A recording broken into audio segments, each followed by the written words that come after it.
Breaking news. ప్రియుడి కోసం భర్తను చంపించేసిన గద్వాల ఐశ్వర్య కేసులో పోలీసులు విచారణ జరిపే కొద్దీ సంచలన విషయాల వెలుగులోకి వస్తున్నాయి. ఐశ్వర్య గుర్తుందిగా, గత నెల 17వ తారీఖున భర్తను నిర్దాక్షిణ్యంగా చంపించేసింది ప్రియుడితో కలిసి, ప్రియుడి కోసం. నిజానికి వాళ్ళ పెళ్లి మే 18వ తారీఖున పెళ్ళయింది. జూన్ 17వ తారీఖున భర్తను చంపించేసింది. భర్తను చంపించడానికి కారణం ప్రియుడు కూడా నిజానికి ఐశ్వర్య చేసుకున్న వ్యక్తిని చంపేయాలి అని ప్లాన్ చేసుకున్నాడు.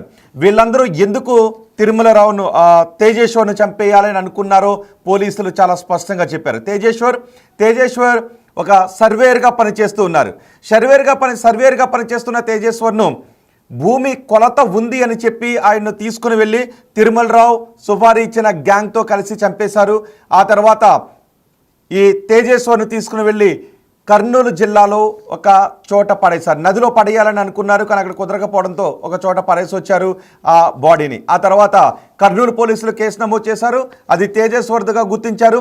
కొన్ని గంటల్లోనే ఎవరు తేజేశ్వర్ని చంపారు అన్న విషయాన్ని బయటకు లాగారు, అందరినీ కూడా అరెస్ట్ చేశారు. సో ఈ కేసులో, ఈ హత్యలో ఒక్కొక్క విషయం బయటకు వస్తూ ఉంటే, ఒక్కొక్కరిని విచారిస్తూ ఉంటే చాలా సంచలన విషయాలు బయటకు వస్తున్నాయి. నిజానికి తేజేశ్వర్ని, ఈ సర్వేయర్గా పనిచేస్తున్న తేజేశ్వర్తో పెళ్లి చేసుకోవాలని ఐశ్వర్య గత ఏడాది అనుకుంది.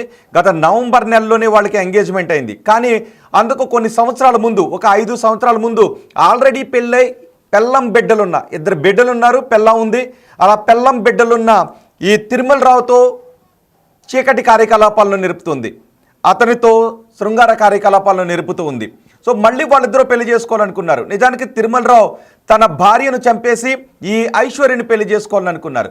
కానీ అది కుదరకపోవడంతో ఈమెపై కొంత ఒత్తిడి వస్తూ ఉంది. పెళ్లి చేసుకోవడం లేదని చుట్టుపక్కల వాళ్ళు అడుగుతూ ఉంటుంటారు కదా, అట్లా ఈ నేపథ్యంలో తేజేశ్వర్ని పెళ్లి చేసుకుంది. తేజేశ్వర్ని పెళ్లి చేసుకునేటప్పుడు తిరుమలరావు ఒక అగ్రిమెంట్ చేసుకున్నాడు. ఏమని అగ్రిమెంట్ చేసుకున్నాడు అంటే, ఇక తప్పక నువ్వు తేజేశ్వర్ని పెళ్లి చేసుకోవాల్సి వస్తుంది కాబట్టి తేజేశ్వర్ పక్కన పడుకోవటానికి వీల్లేదు, తేజేశ్వర్తో నువ్వు సంసారం చేయటానికి వీల్లేదు అని తిరుమలరావు ఆమెతో ఒప్పందం కుదుర్చుకున్నాడు. ఆమె అదే విషయాన్ని చెప్పింది.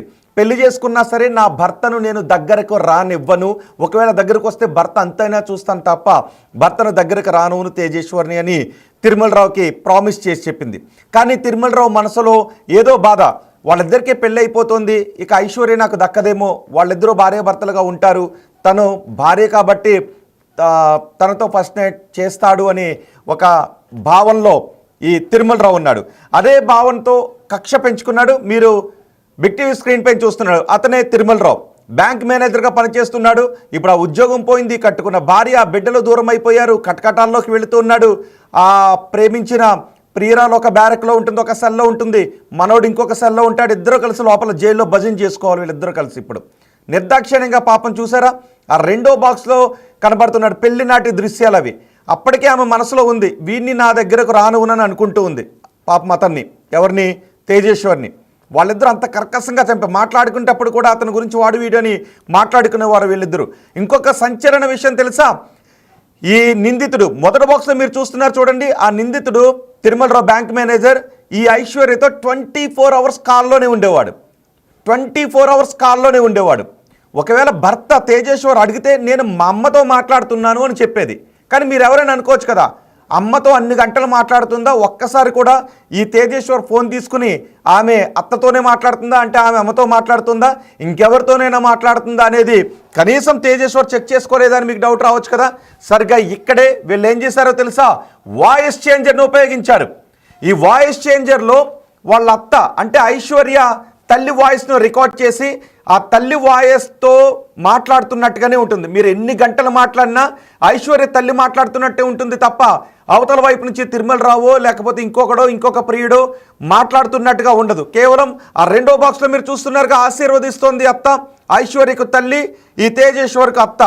ఆమె వాయిస్ని అందులో ఇన్స్టాల్ చేసి 24 అవర్స్లో ఎప్పుడు ఎవరు విన్నా కూడా అది ఐశ్వర్య తల్లి మాట్లాడుతున్నట్టుగానే ఉంటుంది.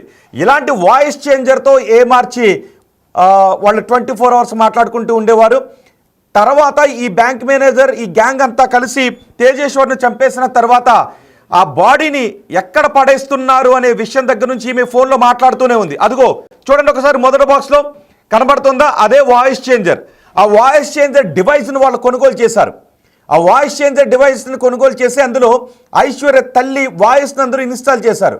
ఆ తర్వాత ఎప్పుడు మాట్లాడినా ఒకవేళ భర్త నిజంగానే తల్లి మాట్లాడుతుందా లేదంటే తన భార్య ఏమైనా మోసం చేస్తుందనే డౌట్ వచ్చి ఒకసారి ఫోన్ తీసుకుంటే ఆ ఫోన్లో అవతల వైపు నుంచి తిరుమలరావు మాట్లాడేవాడు. కానీ తేజేశ్వర్కి ఎలా వినిపించేది? అతను అత్త మాట్లాడుతున్నట్టుగా వినిపించేది, అంటే ఐశ్వర్య తల్లి మాట్లాడుతున్నట్టుగా వినిపించేది. పాపం మనోడు ఏమనుకునేవాడు అంటే నిజంగానే తల్లి మీద ప్రేమతో 24 గంటలు మాట్లాడుతుంది కాబోలు, ఇలాంటి కలియుగంలో ఇలాంటి కూతుళ్ళు కూడా ఉంటారా అని, నా భార్య చాలా గొప్పది అని అనుకునేవాడు ఈ తిరుమలరావు, ఎవరు తేజేశ్వర్. కానీ నెల రోజుల్లోనే, పెళ్ళైన నెల రోజుల్లోనే తనను చంపేయడానికి ప్లాన్ చేస్తూ ఉంది. తన బాడీని ఎక్కడ పడేస్తున్నారనే విషయాన్ని కూడా ఫోన్లో ట్రాక్ చేసి కనుక్కుంటుంది. ఇంత దుర్మార్గురాలు, ఇంత యమకింకరుని రూపంలో తన భార్య తన కళ్ళ ముందే తిరుగుతోంది అనే విషయాన్ని ఈ తేజేశ్వర్ గ్రహించలేకపోయాడు. ఇప్పుడు నేను మీకు ఒక పోలీసు బయట వినిపించబోతున్నాను. మా ప్రతినిధి శంకర్ కూడా ఉన్నారు. శంకర్తో మాట్లాడే ముందు మీకు ఒక పోలీసు బయట వినిపిస్తాను. ఎలా హత్య జరిగింది, ఈ డివైస్ని ఎలా ఉపయోగించారు అనేది పోలీసులు మీడియాకు వివరించి చెప్పారు. ఒకసారి పోలీసు బయట విందాం.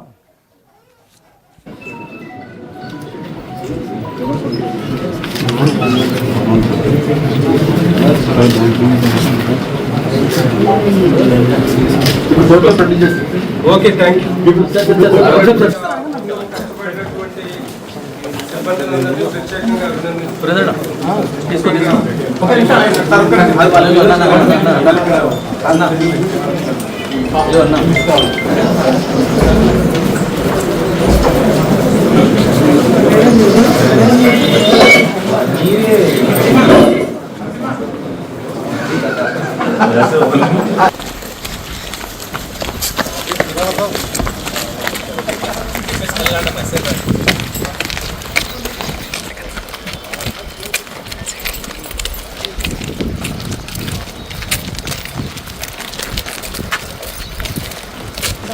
ఒకసారి చూడండి, వాళ్ళే ఆ తిరుమలరావును చంపేసిన, తిరుమలరావు దగ్గర డబ్బులు తీసుకుని తేజేశ్వర్ని చంపేసిన నిందితులు.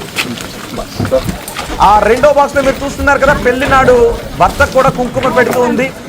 ఆ భార్య ఆమె ప్రియుడు కలిసి ఇచ్చిన సుపారీని తీసుకొని తేజేశ్వర్ని నిర్దాక్షిణ్యంగా చంపేసిన దుర్మార్గులే ఆ కారు ఎక్కుతున్నటువంటి వాళ్ళు. చూడండి, అదిగో ఆ నల్లటి ముసుగేసుకుని అక్కడ కనిపిస్తుంది కదా, ఆమె కూడా ఆమె భార్య.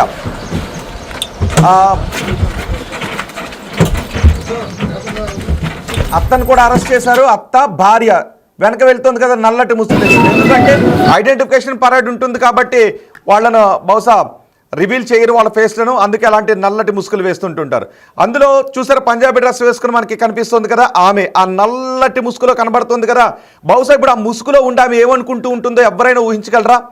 ఆ ముసుగులో పోలీసులు ప్రెస్ మీట్ పెడుతూ ఉన్నప్పుడు ఆమె ఏమనుకుంటుందో ఎవరైనా ఊహించగలరా? కనీసం అందులో తిరుమలరావు ఉన్నాడు కదా ఒకడు, ఆ నల్లటి ముసుగులోనే ఉన్నాడు కదా, వాడైనా ఏమనుకుంటాడు? అయ్యో చక్కటి పెళ్ళం బిడ్డలు ఉన్నారు ఇంటి దగ్గర, అనవసరంగా ఈ ఐశ్వర్య మోజులో పడి ఐశ్వర్య పెళ్లి చేసుకున్న భర్తను చంపించేశానే, నా జీవితం కర్పూరం అయిపోయింది అని అనుకుంటాడు అని మీరు ఎవరైనా అనుకుంటున్నారా? మీరు ఎవరైనా అనుకుంటున్నారు ఇప్పుడు నా జీవితం కర్పూరంలాగా మారిపోయింది అని? ఇంకో పదాన్ని వాడాలి అక్కడ, కానీ ఆ పదాన్ని వాడలేకపోతున్నాను. అయిపోయిందని అనుకుంటాడని మీరు ఎవరైనా అనుకుంటున్నారా? ఇప్పుడు ఆ భార్య బిడ్డలు రోడ్డుపైన పడ్డారు. తేజేశ్వర్ కుటుంబం తేజేశ్వర్ని కోల్పోయి రోడ్డున పడింది, శోకసంద్రంలో ఉంది. ఇప్పుడు ఐశ్వర్య జీవితం కూడా కర్పూరంలాగా కరిగిపోయినట్టే వాళ్ళు జైల్లో బహుశా యావజ్జీవ శిక్ష పడే అవకాశం ఉంటుంది. కానీ ఎంత ప్లాన్ చేశారో చూడండి, ఒక డివైజ్ను కొనుగోలు చేశారు. ఇక్కడ మనం గమనించాల్సిన విషయం ఏంటి అంటే, భర్తను చంపేయడం, ప్రియుడు మోజులో పడి ప్రియుడు పడక సుఖం కోసం భర్తను చంపేయడం ఒక దుర్మార్గం అయితే, దానికి టెక్నాలజీని ఎలా వాడారో చూసారా? ఒక డివైజ్ను, ఇలాంటి ఒక డివైజ్ను వాళ్ళు తీసుకుని వాయిస్ చేంజర్, అత్త వాయిస్ని అందులో ఇన్స్టాల్ చేసి 24 hours వాళ్ళు మాట్లాడుకుంటూనే ఉన్నారు. వాడి అనుమానం ఏంటి అంటే, తిరుమలరావు అనుమానం ఏంటి అంటే, పెళ్లి చేసుకున్నాడు కదా, భార్య దగ్గరకు వెళ్లకుండా ఉంటాడా, వాళ్ళకి హనీమూన్ ఫస్ట్ నైట్ లాంటి జరగకుండా ఉంటుందా, వాళ్ళ మధ్య ఇంకే సంబంధం ఉండదా, కేవలం 3 ముళ్ళ సంబంధమేనా, అంతకుమించి ఇంకా శారీరక సంబంధం ఉంటుందా ఉండదా అనే అనుమానంతో రగిలిపోయాడు. తను శారీరక సంబంధం నెరుపుతున్నటువంటి ఐశ్వర్యతో కట్టుకున్న మొగుడు కూడా, కట్టుకున్న భర్త కూడా కాపురం చెయ్యకూడదు అనే ఆలోచనలో ఉండేవాడు. ఒకవేళ అలా చేసి ఉండుంటాడేమో, బహుశా ఐశ్వర్యను అతను టచ్ చేసి ఉండుంటాడు, ముట్టుకుని ఉండుంటాడు అనే మనోవేదంతో రగిలిపోయి ఇక ఏమీ లేదు, ఈ తేజేశ్వర్ను చంపేయాలని అనుకున్నాడు. అందుకే తేజేశ్వర్ను గత నెల 17వ తారీఖున చంపి కర్నూలు జిల్లాలో ఆ బాడీని పడేశారు. ఇప్పుడు పోలీసులు విచారణ జరుపుతుంటే సంచలన విషయాలు బయటకు వస్తున్నాయి. మా ప్రతినిధి శంకర్ ఉన్నారు. ఒక్కసారి పోలీసు మాట్లాడిన బయట ఉంది, ఒకసారి పోలీసు ఆఫీసర్ ఏం మాట్లాడారో విందాం. గద్వాలో జరిగినట్టు తేజేశ్వర్ యొక్క మర్డర్ కేసులో భాగంగా, ఇన్వెస్టిగేషన్లో భాగంగా మేము ఈ జూలై ఫస్ట్కి అతని కేసు ఇన్వెస్టిగేషన్లో భాగంగా మేము కర్నూలు వెళ్ళడం జరిగింది. కర్నూలులో అతను కెన్పిన్ ఫైనాన్స్ అని అతను ఒక ఫైనాన్స్ బ్యాంక్లో పనిచేస్తుంది.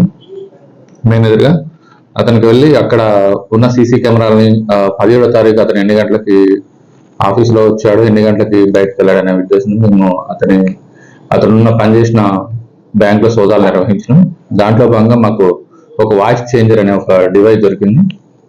ఆ డివైస్ని అక్కడ ఉన్న వాళ్ళ స్టేట్మెంట్లో వాటిని స్వాధీనం చేసుకున్నాం. ప్లస్ అవి ప్లస్ ఆ బ్యాంక్లో ఉన్న సీసీ కెమెరా ఫుటేజ్ ప్లస్ ఆ వాయిస్ చేంజర్ డివైస్ని తీసుకున్న తర్వాత రీసెంట్గా మేము ఈ తేజేశ్వరి మర్డర్ కేసులో నిందితులైన తిరుమల రావుని ప్లస్ నాగేష్, పరమేష్, రాజు ఈ నలుగురిని కస్టడీలో తీసుకోవడం జరిగింది. దీనిలో భాగంగా విచారంగా తిరుమల రావుని వాయిస్ చేంజర్ మేము ఎందుకు ఉపయోగించారని చెప్పేసి, అతను ఎలా పనిచేస్తుంది, దీన్ని ఎందుకు మీరు తీసుకోవాల్సి వచ్చింది అనే దాన్ని వాయిస్ పెట్టి విచారించడం జరిగింది. దానికి అతను సార్ ఇది లేడీ వాయిస్, నేను మాట్లాడితే లేడీ వాయిస్ వినిపిస్తుంది, ఇది తేజేశ్వరికి పెళ్ళి అయిపోయింది, ఇప్పుడు ఐశ్వర్యకి పెళ్ళి అయింది కాబట్టి ఆమె భర్త ఇంటి దగ్గర ఉంటుంటే నేను మాట్లాడటానికి వాయిస్ లేడీ వాయిస్ అయితే ఆమెకు అనుకూలంగా ఉంటుందని చెప్పేసి నేను ఈ వాయిస్ చేంజర్ని తీసుకోవడం జరిగింది. అప్పటికప్పుడు దీని ద్వారానే అతను ఎప్పుడు వచ్చింది, ఎప్పుడు పోయింది, అతని ప్రతి కదలిక మాకు వాయిస్ చేంజర్ ద్వారా నేను ఫోన్ మాట్లాడేవాడిని, ఆమె లిఫ్ట్ చేసి మాట్లాడేది లేడీ వాయిస్ లాగా వినిపిస్తుంది కాబట్టి దీన్ని మర్డర్ కేసులో ఉపయోగించడం చెప్పడం జరిగింది. ఇది మేము స్వాధీనం చేసిన కోర్టుకి సమర్పిస్తాం. మళ్ళీ కస్టడీలోకి తీసుకుంటాం. ఇప్పుడు నాకు కొన్ని వివరాలు రావాల్సింది. తేజేశ్వర్ మర్డర్ కేసులో ఉన్న తేజేశ్వర్ ఆమె ఐశ్వర్య ప్లస్ తిరుమల రావుని ఇద్దరిని ఇప్పుడు మళ్ళీ కస్టడీలోకి తీసుకున్న తర్వాత ఇంకొన్ని విచారణ తెలవాల్సిన విషయాలు ఉన్నాయి. చేసిన తర్వాత చెప్పారు 13వ తారీఖు కూడా మేము సంఘాల దగ్గరికి వచ్చినాం సార్, అతన్ని ఆ రోజు కూడా ప్లానింగ్ ఉండే, బట్ ఆ రోజు అతను వేరే అతనితో వచ్చి రావడం జరిగిందని చెప్పాడు. మనం అది కూడా మెన్షన్ చేసాం. ఇందులో భాగంగా చెక్ చేస్తుంటే మాకు సస్పిషియస్ అనిపించింది. వాయిస్ చేంజర్ ఇది ఈ నేరంలో ఉపయోగించిన అనుమానంతో మనం స్వాధీనం చేసుకోవడం జరిగింది. బట్ ఇది స్వాధీనం చేసుకున్న దాన్ని మనము ఎంక్వైరీలో భాగంగా ఇతను అడగడం జరిగింది. అతను చెప్పిన ప్రకారం ఈ అఫెన్స్ లో అతనికి వాయిస్ ఎలా పోయింది అంటే ఎప్పుడప్పుడు ఎట్లా కమాండ్ ఆమెకి ఎలా సమాచారం అందించగలిగింది అనే దాని మీద అనుమానం ఉంది మాకు. బట్ ఈ వాయిస్ చేంజ్ చేస్తే అది కూడా క్లారిటీ వచ్చింది. విన్నారుగా పోలీస్ ఆఫీసర్ ఇన్స్పెక్టర్ చెప్తున్న మాటలు. వాళ్ళు ఒక వాయిస్ చేంజర్ డివైస్ను కొనుగోలు చేశారు. ఆ డివైస్లో తిరుమలరావు మాట్లాడుతూ ఉండేవాడు. తిరుమలరావు మాట్లాడుతూ ఉంటే యువతల పక్క వినే వాళ్ళకి అమ్మాయి మాట్లాడుతున్నట్టుగా ఉండేది. ఎప్పుడైనా అనుమానం వచ్చి తేజేశ్వర్ తన భార్య దగ్గర ఉన్న ఫోన్ తీసుకుంటే అటువైపు నుంచి అమ్మాయి గొంతు వచ్చేది. ఓకే, అమ్మాయితోనే మాట్లాడుతోంది, తన అమ్మతోనే మాట్లాడుతోందని తేజేశ్వర్ అనుకునేవాడు. కానీ మాట్లాడుతున్నది తిరుమలరావు అని తేజేశ్వర్కు తెలియదు. తేజేశ్వర్ను చంపేయటానికే వాళ్ళు మాట్లాడుకుంటున్నారనే విషయం ఎక్కడ కూడా అనుమానం రాకుండా జాగ్రత్త పడ్డారు. ఇప్పుడు మరోసారి ఈ తిరుమలరావుని, ఐశ్వర్యను ఇద్దరిని కూడా తమ కస్టడీలోకి, పోలీస్ కస్టడీలోకి తీసుకుని ఇంకా చాలా విషయాలు వాళ్ళ దగ్గర నుంచి రాబట్టాల్సిన అవసరం ఉందని ఇన్స్పెక్టర్ అంటూ ఉన్నారు. గతంలో కూడా ఒకసారి వాళ్ళని తమ కస్టడీలోకి తీసుకున్నారు. ప్రస్తుతం ఇప్పుడు జ్యుడిషియల్ కస్టడీలో ఉన్నారు. మరోసారి వాళ్ళని పోలీస్ కస్టడీలోకి తీసుకుని విచారిస్తాము ఈ తిరుమలరావును, ఐశ్వర్యని అని పోలీసులు చెబుతూ ఉన్నారు. సో సంచలన విషయాలు బయటకు వస్తున్నాయి వాళ్ళ విచారణలో. మా ప్రతినిధి శంకర్ ఉన్నారు పూర్తి సమాచారం అందించడానికి. శంకర్, ఇప్పటి వరకు విచారణలో ఇంకా ఎటువంటి సంచలన విషయాలు వెలుగులోకి వచ్చాయి? ఆ డివైస్ ఎక్కడ కొన్నారు? డివైస్తో తిరుమలరావును చంపడానికి ముందు వాళ్ళిద్దరూ ఆ వాయిస్ చేంజర్ డివైస్లో మాట్లాడుకుంటున్నారనే విషయం తెలిసిన తర్వాత టెక్నాలజీని ఇంతలా వాడుకున్నారా అని ఒక్కసారి అందరూ నోళ్ళు నిలబెట్టాల్సిన పరిస్థితి వస్తుంది. సో ఎలా చూడాలి ఈ కేసుని? రోహిత్, తెలుగు 2 రాష్ట్రాల్లో సంచలనంగా మారినటువంటి గద్వాల తేజేశ్వర్ మర్డర్ వెనుక మరిన్ని నిజాలు కూడా వెలుగులోకి వస్తున్నటువంటి సిచ్యువేషన్ కనపడుతుంది. గత నెల 17వ తేదీన మిస్సింగ్ కేసుగా నమోదై ఆ తర్వాత మర్డర్ గావింపబడ్డబట్టి తేజేశ్వర్ మరణానికి సంబంధించి పోలీసులు పూర్తిగా విచారణ చేస్తూ దాదాపు తిరుమలరావుతో పాటు ఐశ్వర్య, అతని తల్లి, మరో నలుగురిని కూడా చేరుస్తూ కూడా వారిని అరెస్టు చేయడం, ఆ తర్వాత జైలుకు పంపడం జరిగింది. కానీ తిరుమలరావు పూర్తిగా అసలు ఎందుకు తేజేశ్వరరావు చంపాలనుకున్నాడు? ఒకవేళ ఐశ్వర్యతో కలిసి వెళ్ళిపోవాలనుకుంటే నేరుగా ఐశ్వర్యను తీసుకొని వెళ్ళిపోవచ్చు. కానీ తిరుమలరావు తేజేశ్వరను ఎందుకు చంపాలనుకుంటున్నాడు అనే విషయం పైన కూడా పోలీసులకు స్పష్టత రావాల్సినటువంటి అవసరం ఉంది. ఇలాంటి క్రమంలోనే ఈ నెల 19వ తేదీన జైలుకు పంపించినటువంటి వారిని, అంటే 9వ తేదీన జైలుకు పంపించినటువంటి వారిని, వారి మీద కస్టడీ పిటిషన్ వేశారు. కస్టడీ కోర్టు కూడా సెషన్ కోర్టుకు సంబంధించి గద్వాల జిల్లా కోర్టులో కూడా పోలీసులు విచారణ కోసం 4 రోజులు కస్టడీ వేశారు. ఈ క్రమంలోనే గద్వాల సెషన్ కోర్టు కూడా A1 గా ఉన్నటువంటి తిరుమలరావు, A3 గా ఉన్నటువంటి నగేష్, A4 గా ఉన్నటువంటి పరశురం, A5 గా ఉన్నటువంటి రాజు, ఈ నలుగురిని కూడా 4 రోజుల కస్టడీకి అనుమతి ఇచ్చింది. ఈ క్రమంలో ఒకవైపు ఇన్వెస్ట్ ఆఫీసర్ గా ఉన్నటువంటి SI టంగుటూరి శ్రీను కూడా దీని మీద పూర్తిగా విచారణ చేపట్టాడు. ఎందుకోసం, ఎలా చేశారు, ఏం జరిగింది, చంపేటప్పుడు తేజేశ్వర్ ఏమన్నాడు, ఇలాంటివన్నీ కూడా ఆయన పూర్తి స్థాయి విచారణ చేపట్టాడు. ఈ విచారణలో నమ్మలేని నిజాలు, మొత్తంగా తేజేశ్వర్ ఎంత నరకం అనుభవించి ఉంటాడు ఆ క్రమంలో అనే విషయాలు వెలుగులోకి వస్తున్నాయి. ముఖ్యంగా తేజేశ్వర్ ను గత నెల 13వ తేదీనే చంపాలనుకున్నారు. కానీ అక్కడ ఒక భూమికి సంబంధించి సంఘాల దగ్గరికి రావాలని చెప్పారు, గద్వాల జిల్లా సంఘాల ప్రాంతానికి. కానీ తేజేశ్వర్ అప్పుడు అతని స్నేహితుడితో కలిసి అక్కడికి వెళ్లడంతో ఒక్కసారిగా ఈ ప్లాన్ బెడిచి కొట్టింది. సుపారి గ్యాంగ్ ఆ ప్లాన్ ను విరమించుకున్నారు. కానీ తిరిగి 17న దాన్ని అమలు చేశారు. మొదటగా గద్వాల కృష్ణారెడ్డి బంగ్లా ఎదురుగా అక్కడ తీసుకెళ్లడం, అంటే విచారణలో ఫస్ట్ ఎక్కడ తీసుకెళ్లారు అనేది మాత్రం క్లియర్ కట్ గా వీళ్ళు అడిగినప్పుడు వాళ్ళు చెప్పిన విషయాలు ఇవన్నీ కూడా. వీరాపురం తీసుకెళ్లాం, అక్కడ గద్వాల కర్నూలుకు మధ్యలో ఉన్నటువంటి రహదారిపైనే కత్తితో దాడి చేసినప్పుడు తేజేశ్వర్ మొదటగా, అన్న నన్ను ఎందుకు చంపుతున్నారు, నేను మీకేం అన్యాయం చేశాను, నన్ను వదిలిపెట్టండి అంటూ కూడా దీనంగా వారిని ప్రాధేయపడినట్లుగా కూడా ఈ విచారణలో వెలుగులోకి వస్తున్నాయి. ఇక ముఖ్యంగా దీనికి సంబంధించి రెగ్యులర్ గా తిరుమలరావుతో టచ్ లో ఉన్నటువంటి ఐశ్వర్య గత 5 సంవత్సరాలుగా ఆమెతో అక్రమ సంబంధంతో కొనసాగిస్తుంది. తిరుమలరావుతో గతంలో తన భార్యను కాదని నిన్ను పెళ్లి చేసుకుంటానని హామీ ఇచ్చాడు ఐశ్వర్యకు. కానీ ఐశ్వర్య కుటుంబ సభ్యులు ఇది బాగోదని నచ్చి చెప్పడంతో తేజేశ్వరను పెళ్లి చేసుకోవడంతో తిరుమలరావుకు దూరం అయ్యడం తట్టుకోలేనటువంటి ఐశ్వర్య రెగ్యులర్ గా ఫోన్ లో మాట్లాడుతూ వస్తుంది. ఇదే కోణంలో తిరుమలరావుకు మరొక పగ పెంచుకున్నటువంటి సిచ్యువేషన్ ఉందని పోలీసులు చెప్తారు. ఎందుకంటే తను ఐశ్వర్య ఎంతగా ప్రేమించేవాడంటే, ఎంతగా అక్రమ సంబంధం వాళ్ళ ఇద్దరి మధ్య బలంగా ఉందంటే ఐశ్వర్యను కనీసం వేరే వాడితో ఊహించుకోలేనటువంటి సిచ్యువేషన్. తేజేశ్వరను పెళ్లి చేసుకుంది. ఫస్ట్ నైట్ కు కూడా పూర్తిగా జరగకుండా ఐశ్వర్యను ఆ విధంగా మాడిఫై, అంటే ఈ విధంగా నీ దగ్గరికి రానివద్దంటూ కూడా ఆమెకు చెప్పడంతో పలు కారణాలతో భర్తను దూరం పెడుతూ వచ్చింది. తేజేశ్వర్ అమాయకుడు, తనకేం తెలియదు, తన భార్యను బలంగా నమ్మాడు, తన కోసం వచ్చింది కాబట్టి ఆమె చెప్పిన దాంట్లో నిజం ఉంటుందని. కానీ దాంట్లో ఎలాంటి నిజం లేదు. శారీరకంగా సంబంధం పెట్టుకుంటే బాగుండదని చెప్పి తిరుమలరావు హెచ్చరించినట్లుగా దాంతోనే ఐశ్వర్య ఈ కథను అంతా కూడా నడిపిస్తూ వచ్చింది. ఇక ముఖ్యంగా భర్త చనిపోయినప్పుడు ఎక్కడైనా సరే ప్రేమ ఉన్నటువంటి భార్యకు కళ్ళలో నుండి నీళ్లు రావాలి.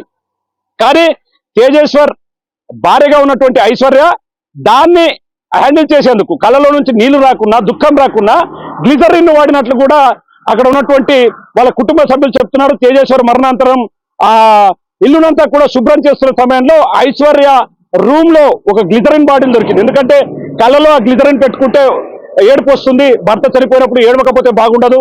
కాబట్టి ఇదంతా కూడా చూస్తుంటే ఒక దారుణమైనటువంటి సిచ్యువేషన్. అక్కడ ఆ కుటుంబ సభ్యులు ఇలాంటి నిజాలు వెలుగులోకి వస్తుంటే ఆ కుటుంబం మరింత దుఃఖసాగరంలో మునిగిపోతున్నటువంటి పరిస్థితి. ఎందుకంటే తేజేశ్వర్ చాలా మంచివాడు.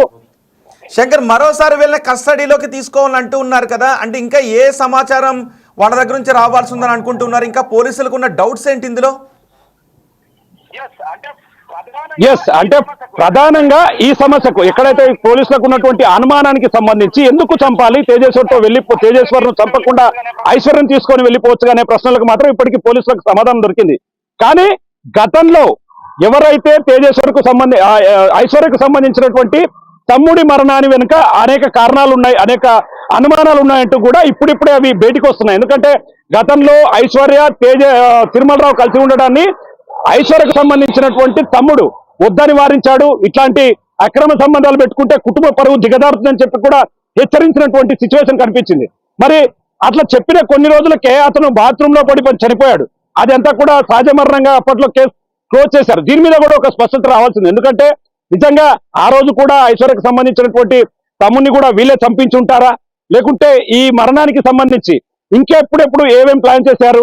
మరి ముఖ్యంగా ఇప్పుడు దీనికి సంబంధించి తేజేశ్వర్ మరణానికి సంబంధించి ఓవరాల్ గా తల్లి పాత్ర పైన కూడా ప్రధానమైనటువంటి అనుమానాలు ఉన్నాయి. ఎందుకంటే అక్రమ సంబంధం ఉందని తెలిసి కూడా తల్లి ఎందుకు వారించలేదు, తల్లికి ఇదంతా తెలిసే జరిగిందా అని ఫస్ట్ గా ఒక నిర్ధారణకు వచ్చినప్పటికీ తల్లి కూడా ప్రీ ప్లాన్ గానే ఈ మర్డర్ చేయించిందా, ఇలా రకరకాలైనటువంటి అనుమానాలు ఉన్నాయి. ఇప్పటికీ నలుగురిని కూడా కస్టడీలోకి తీసుకోవడంతో పాటు విచారణ తీసుకున్నారు.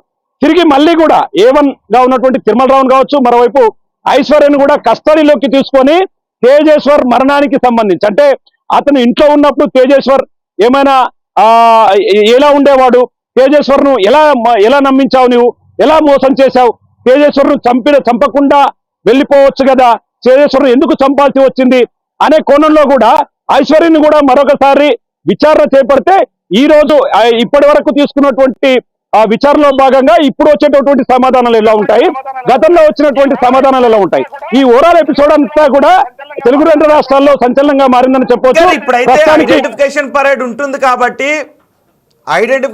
ఉంటుంది కాబట్టి మీడియా ముందుకు వచ్చినప్పుడు ప్రెస్ మీట్ పెట్టినప్పుడు ముసుగులు వేసి తీసుకొచ్చారు. కానీ వాళ్ళు విచారించేటప్పుడు వాళ్ళ ముఖాలే చూస్తారు కదా, ఏమన్నా పశ్చాత్తాపం కనబడుతుందా అంట వాళ్ళ ముఖాల్లో? అంటే పోలీసులు ఆన్ ద రికార్డ్ గా కాకుండా ఆఫ్ ద రికార్డ్ గా చెప్పినటువంటి విషయాలు నిజంగా దారుణమైనటువంటి విషయం. ఇద్దరి ముఖాల్లో, ఒకవైపు తిరుమలరావు, మరోవైపు ఐశ్వర్య ముఖాల్లో ఎక్కడ కూడా ఒక వ్యక్తిని బాధ పెట్టామని గాని, ఒక వ్యక్తిని చంపామన్నా గాని ఇట్లాంటి ఆ బాధ అనేది ఆ బాధ అనేది వాళ్ళ ఫేస్ లో ఎక్కడా కనిపించలేదని చెప్తున్నారు. ఎందుకంటే అంత నిర్దాక్షిణ్యంగా, అంత కరుడు కట్టినటువంటి తీవ్రవాదులు ఏ విధంగా ఉంటారు అంతకంటే దారుణంగా వీళ్ళ ప్రవర్తన తీరు ఉందంటూ కూడా పోలీసులు చెప్తున్నారు. వాళ్ళ ముఖాల్లో ఎక్కడ కూడా పశ్చాత్తాపం లేదు.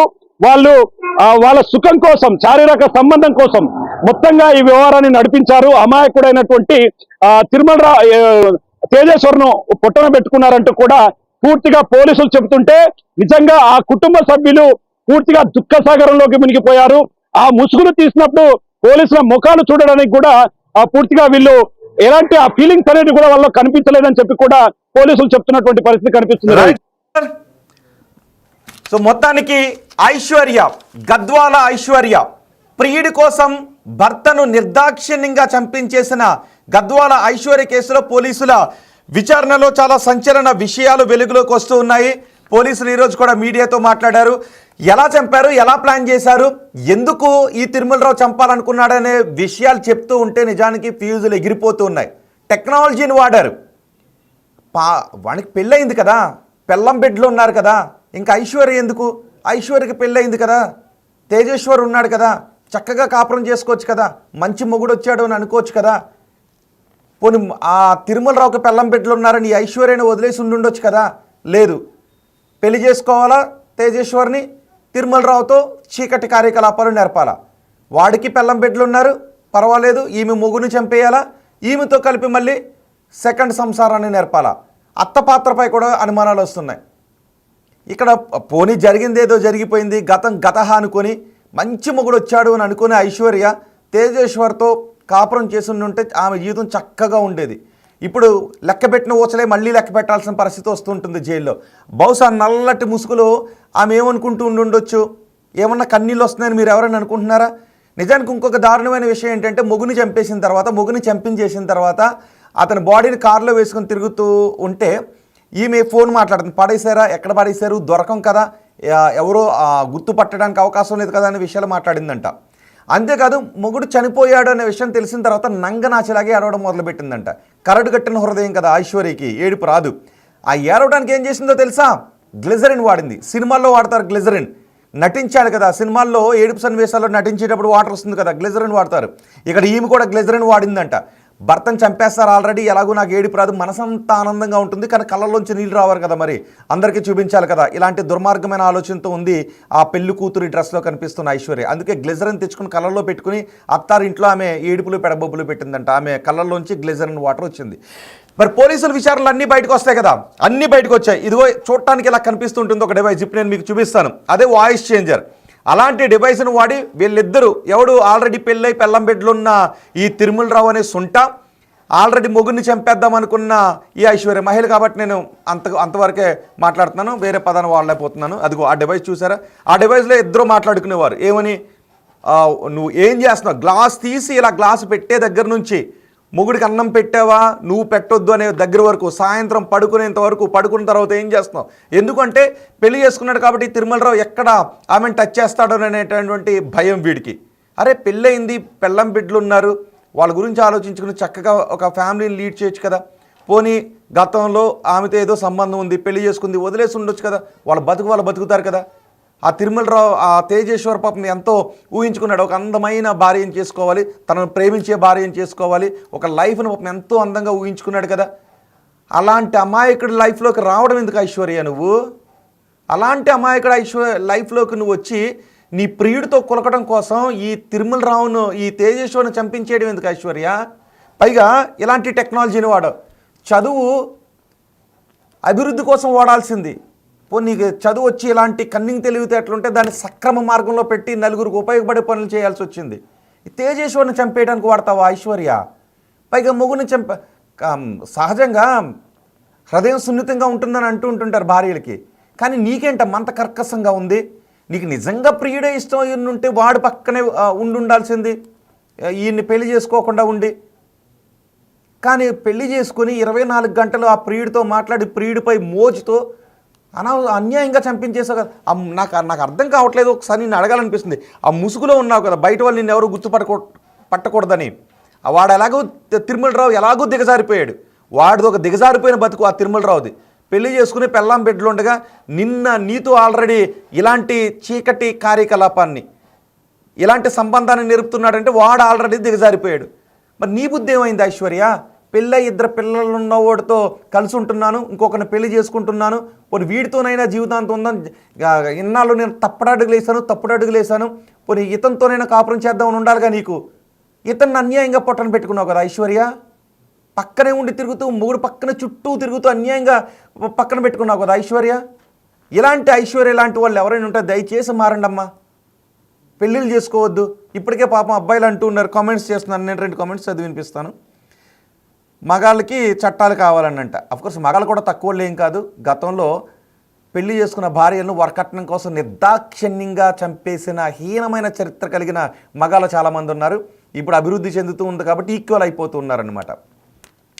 చాలా భయంగా ఉంది అంట మ్యారేజ్ అంటే. ప్రవీణ్ కుమార్, మ్యారేజ్ అంటే చాలా భయంగా ఉంది అన్నారు. ఇంకొకరు టీవీ గురించి కామెంట్ చేశారు, నేను ఇది కూడా చదువుతాను. బిగ్ టీవీ వల్లే ఆడవాళ్ళకి డబ్బులు ఇచ్చి చంపిస్తున్నారు ఆర్ ఒక్క నిమిషం కమెంట్ పైకి వెళ్ళింది, నేను ఆ కమెంట్ చదివి వినిపిస్తాను. Yes, okay. ఏంటది, మీ బిగ్ టీవీ వల్లే ఆడవాళ్ళకి డబ్బులు ఇచ్చి చంపిస్తున్నారు ఆర్ ఆంధ్రలో తెలంగాణలో మీకు న్యూస్ కోసం ఇలాంటి దారుణాలు టీవీ వాళ్ళే చూపిస్తున్నారు, మీ టీవీ ఛానల్ మీద ఇంటిగ్రేషన్ అయ్యేలా ఏదో రాశారు మొత్తం మీద టీవీ మీద కోపంతో. బ్రో, ఇలాంటి దారుణాలను చెప్పబట్టే అలాంటి ఆలోచనలు ఉన్న వాళ్ళు ఏమనుకుంటారంటే దొరికిపోతాం, ఎందుకు వచ్చింది పెళ్లి చేసుకుంటే పోనా మొగుడితో చక్కగా కాపురం చేద్దామని ఇలాంటి ఆలోచనలు భార్యలు అనుకుంటారు. లేదు ప్రియురాలతో ఇంకో పెళ్లి చేసుకున్న భర్తను చంపించేద్దామని తిరుమలరావు లాంటి సుంటలు ఎవరైనా అంటే వాళ్ళ ఆలోచనలు కూడా మార్పులు వస్తాయి. ఎందుకంటే వాళ్ళ జీవితం కర్పూరం అయిపోయింది కదా. సో ఇలాంటి వార్తలు చూపిస్తే అలాంటి వాళ్ళ అవేర్నెస్ వస్తుంది. ఎందుకు హాయిగా బతుకుదాం, ఎందుకు ఇప్పుడు కట్టకట్ట లెక్క పెట్టాలి, జీవితం అయిపోయింది వాళ్ళు. తెలుసా నీకు ఆయన పేరేంటి? జ్యోతి గారు. వాళ్ళ జీవితం అయిపోయిందండి, వాళ్ళ జీవితం ఇంక రాదు, యావజ్జీవ కారాగార శిక్ష. సో ఇప్పుడు ఇలాంటి వాళ్ళు ఏం చేస్తారంటే ఏం చేసినా, ఎదవ పని ఏం చేసినా దొరికిపోతాం, నేరం ఏం చేసినా దొరికిపోతాం. చూసారు ఇలాంటి డివైస్ను వాడారు. ఇలాంటి డివైస్ను వాడి వాయిస్ చేంజర్ అంటే అమ్మాయి మాట్లాడుతున్నట్టుగా ఉంటుంది. అలాంటి డివైస్ను కూడా పట్టేశారు పోలీసులను తక్కువగా అంచనా ఎలా వేస్తారు మీరు? సో పోలీసులను ఎప్పుడు తక్కువగా అంచనా వేయకండి. మనం చెప్పాల్సినటువంటి బాధ్యత మంది. ఇదిగో ఇలాంటి దుర్మార్గాలకు పాల్పడుతున్నారు. ఇలాంటి దుర్మార్గాలకు పాల్పడే వాళ్ళు ఆడవాళ్ళు, మగవాళ్ళు అంటే భార్యలు, భర్తలు కూడా పోటీ పడుతూ ఉన్నారు. ఎవ్వరం తక్కువ కాదు సమాజంలో అని. నిజానికి ఒక సమాజంలో శాంతియుత సమాజం, ఒక మెరుగైన సమాజం, ఒక అభివృద్ధితో కూడిన సమాజం ఉండాలి అంటే అందులో స్త్రీ పురుషుల పాత్ర మంచిగా ఉండాలి. కానీ అనాదిగా చాలా సందర్భాల్లో మగాళ్ళు దిగజారిపోయి కనిపిస్తూ ఉంటుంటారు. అలాంటి మగవాళ్ళకి స్త్రీలు కొంచెం దూరంగా ఉండటం బెటర్ అని నాకు అనిపిస్తుంది. దిగజారిపోయిన మగవాళ్ళతో మీరు సాన్నిహిత్యాలు చెయ్యొద్దు. దిగజారిపోయిన మగవాళ్ళు చెప్పే మాటలకు మీరు ప్రభావితం కావద్దు దయచేసి. చూసారు ఇక్కడ ఐశ్వర్య పెళ్ళైన మగాడితో ఆమె ఎందుకు అట్రాక్ట్ అయింది, ఎందుకు సంబంధం నేర్పింది. ఇక్కడ తల్లి పాత్ర, ఐశ్వర్య తల్లి పాత్ర గురించి కూడా అనుమానాలు వస్తున్నాయి. ఇప్పుడు పాపం తిరుమలరావు పెల్లంపేటల రోడ్డు మీద పడ్డారా? ఇప్పుడు వాళ్ళ నాన్న ఎక్కడున్నాడు అని అడిగితే జైల్లో ఉన్నాడు అని ఆ తల్లి బిడ్డలకు చెప్పగలదా? మీ నాన్న ఒకరిని చంపేసి, అంటే మీ నాన్న ఒకరిని ప్రేమించి ఆ ప్రేమించిన అమ్మాయి ముగ్గురిని చంపేసి మీ నాన్న జైల్లో ఉన్నాడని బిడ్డలకు చెప్పగలదు ఏ తల్లైనా? ఒకసారి ఆలోచించండి. ఇప్పుడు ఈ ఐశ్వర్య స్నేహితులు కావచ్చు, కుటుంబ సభ్యులు కావచ్చు, అరే మన ఐశ్వర్య అంట, తెలిసిన ఐశ్వర్య ఏం చేసిందో తెలుసా? తిరుమలరావుతో సంబంధం పెట్టుకుందంట, తేజేశ్వర్ని పెళ్లి చేసుకుందంట. తిరుమలరావు ఇద్దరు 24 గంటలు ఫోన్లో మాట్లాడుకునేవారంట. మొగుని చంపేయాలని ఇద్దరు ప్లాన్ చేశారంట. Voice changer కొనుక్కున్నారంట.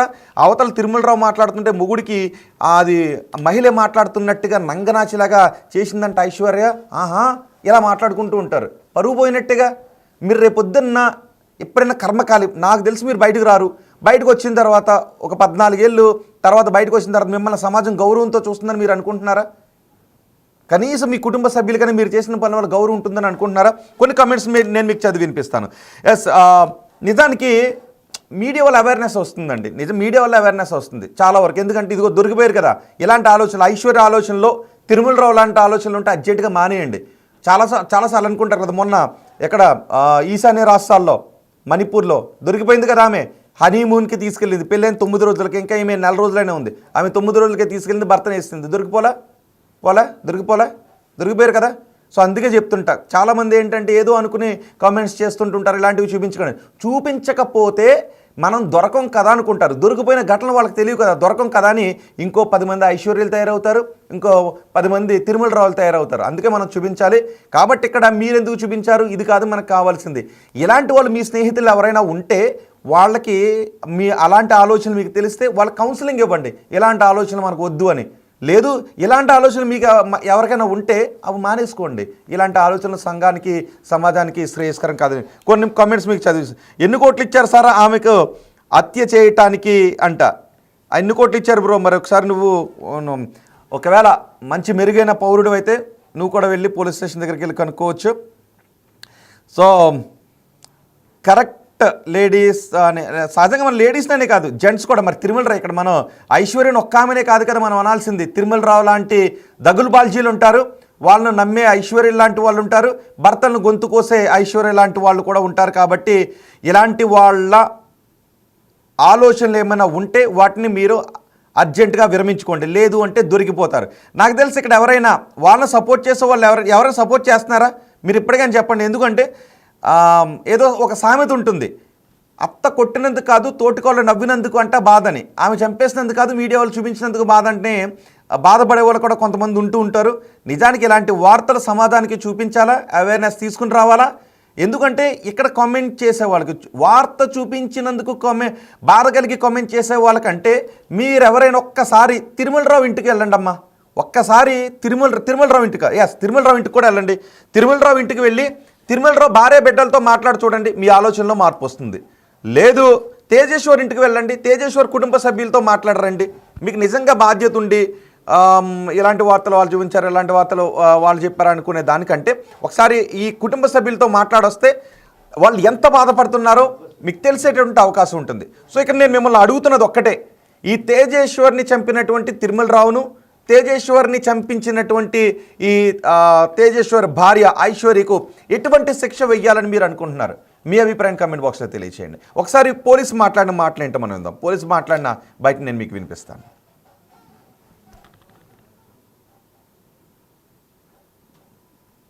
గద్వాల్లో జరిగిన తేజేశ్వర్ యొక్క మర్డర్ కేసులో భాగంగా, ఇన్వెస్టిగేషన్లో భాగంగా మేము ఈ జూలై 1కి అతని కేసు ఇన్వెస్టిగేషన్లో భాగంగా మేము కర్నూలు వెళ్ళడం జరిగింది. కర్నూలులో అతను కెన్పిన్ ఫైనాన్స్ అని అతను ఒక ఫైనాన్స్ బ్యాంక్లో పనిచేస్తుంది. మేనేజర్గా అతనికి వెళ్ళి అక్కడ ఉన్న సీసీ కెమెరాలని 17వ తారీఖు అతను ఎన్ని గంటలకి ఆఫీస్లో వచ్చాడు, ఎన్ని గంటలకి బయటకు వెళ్ళాడు అనే ఉద్దేశం మేము అతనున్న పనిచేసిన బ్యాంకులో సోదాలు నిర్వహించినాం. దాంట్లో భాగంగా మాకు ఒక వాయిస్ చేంజర్ అనే ఒక డివైస్ దొరికింది. ఆ డివైస్ని అక్కడ ఉన్న వాళ్ళ స్టేట్మెంట్లో వాటిని స్వాధీనం చేసుకున్నాం.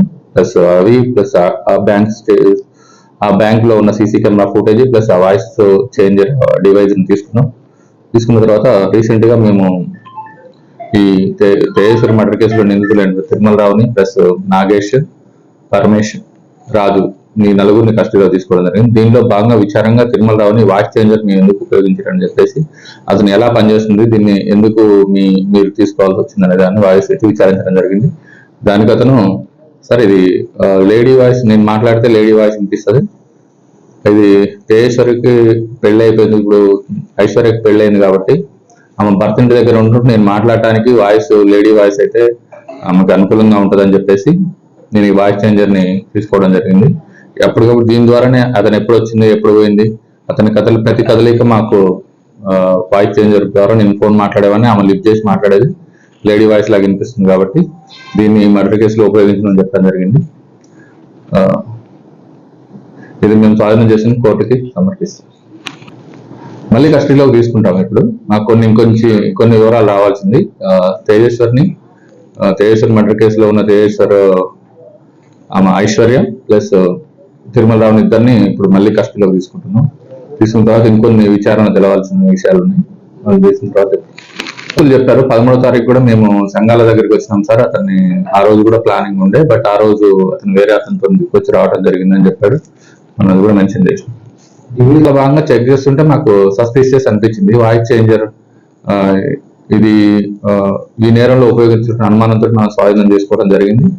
బట్ ఇది స్వాధీనం చేసుకున్న దాన్ని మనము ఎంక్వైరీలో భాగంగా ఇతను అడగడం జరిగింది. అతను చెప్పిన ప్రకారం ఈ అఫెన్స్ లో అతనికి వాయిస్ ఎలా పోయింది అంటే ఎప్పుడప్పుడు ఎట్లా కమాండ్ ఆమెకి ఎలా సమాచారం అందించగలిగింది అనే దాని మీద అనుమానం ఉండే మాకు. బట్ ఈ వాయిస్ చేంజర్ తో అది కూడా క్లారిటీ వచ్చింది.